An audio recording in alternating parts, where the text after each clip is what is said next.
So last week, after eating dinner, I started craving cookies. So I got up from watching Amazon Prime and I went into the kitchen and I started making the cookies. And then I put them on the cookie sheet, and I started baking them.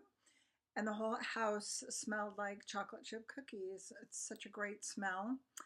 And then once I pulled them out of the oven and they cooled a little bit, I ate some cookies with milk.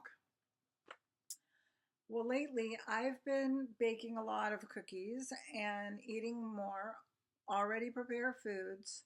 I think because of the convenience and because I just don't feel like cooking. And I have gained a few pounds. And if I'm really being honest, I've been stressed out lately. Selling my house and getting it ready to sell, and not being able to find a job after being laid off in October. And I don't know if you guys can hear the train going by, but sorry about that if you can hear it. So, what is it about sugar that makes us feel better? Why do we crave it?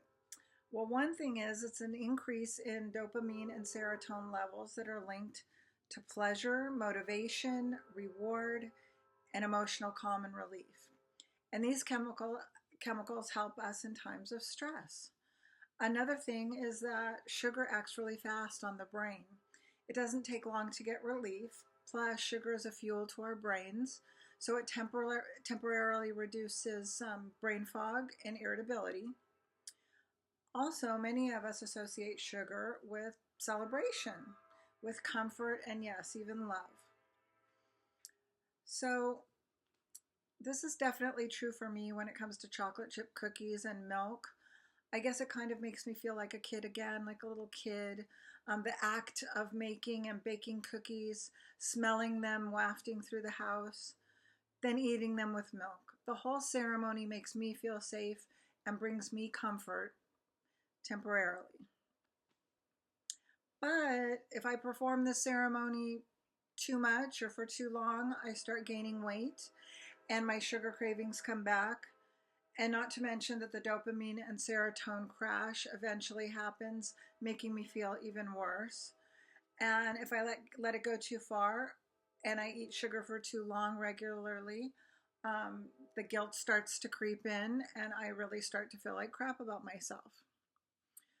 So, what's the solution to this problem? I can't be the only one. I know I'm not the only one out there that has this type of challenge. And look, it doesn't have to be sugar, it could be alcohol, it could be shopping.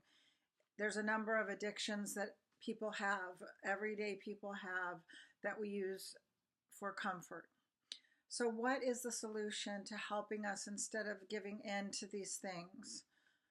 Well, one of the things that I found is when you're in the middle of a stressful time, like I am now, and you get a craving, ask yourself, what's going on here? What's really going on? Why am I getting cravings all the time now? What am I really feeling? Am I feeling angry? Am I feeling sad? Am I feeling overwhelmed? And then once you identify what it is you're actually feeling, speak it out loud. Acknowledge what you're feeling and why. I'm angry because I'm in this situation. I feel out of control because I I was expecting to get laid off and sell my home, have to sell my home in my case. So say it out loud. And you know what? If you feel the need to cry, cry. If you feel the need to scream, even if it's into a pillow or to beat up a pillow or go to the gym and, box or whatever it is that you have to do, do it. Do it. Those physical things will make you feel better and it can curb your cravings. If you do cave in and you're craving something and then you eventually eat it, even if you don't want to, be kind to yourself. Don't beat yourself up. Pay attention to how you talk to yourself, and not just in this occasion, but in everyday occasions. Listen to how you talk to yourself. This is a good thing to do every day, throughout the day. Replace negative self-talk with positive self-talk. For example, If you're telling yourself, I hate myself, imagine a big red stop sign saying stop, and then turn it around and say, I love myself. If you say, I'm all alone, I'm not alone. Stop. I'm not alone. Others have succeeded. I can succeed too. I can't do this. Stop. I can do this. I'm a capable human being. Number 4, find a community of people that are going through the same things that you are. You might find them online. You might find them in other groups. 12-step programs are really great for this, going through steps. One of them in regards to food is Food Addicts Anonymous. There's Overeaters Anonymous. There's even a Sugar and Carbs Anonymous, and there's more. There's a lot of different 12-step programs that can help you discover what your relationship is with food, why you might overeat or stress eat, and how to help you form a healthier relationship with food. I hope this helps you. These are things that I've done. I've been putting that stop sign in front of my head when I started to realize what type of self-talk I have now for a long time.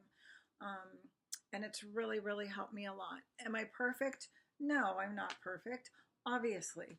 I still stress eat sometimes, but I recognize it now. And listen, it's okay to do things in moderation as long as that little bit of moderation doesn't take you overboard into a continuous cycle of doing something that you don't want to do or that isn't good for you. I hope this has helped everybody.